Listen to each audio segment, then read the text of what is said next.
Sa dakbayan sa Dumaguete, gireklamo sa mga mulupyang basura nga nagtipon og daplin sa kalsada nakapikto na silang palibot. Si Luan Merondina sa report. Sa barangay Batinggil, makita ang sinako nga mga basura kilid sa daan. Nangalisngaw ang baho ni ini nga nakaapekto dili lang sa mga mulupyo kundi apil na sa mga nangaging motorista.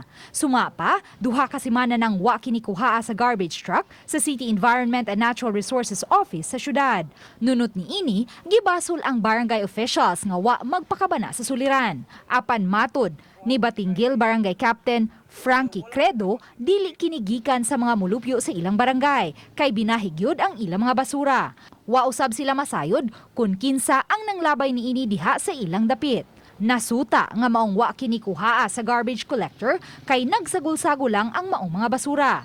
Aron malimpyo ang ilang barangay, gipasalig sa kapitan nga bahigon kini ug ilubong sa bakanting lote ang mga malata nga basura ug ipakuha sa garbage truck ang mga dili malata. Samtang gireklamo sab ang basura nga nagkatag sa likod nga bahin sa Negros Oriental High School sa Barangay Daro. Apan matod sa kapitan, dili usab taga diha ang nanglabay niini. Hinuon ila gilayong gilimpyuhan ang dapit aron masulbad ang maong problema. Uban ni Rod Prado ug Clans Gabutin, Luan Merondina, Balitang Bisda.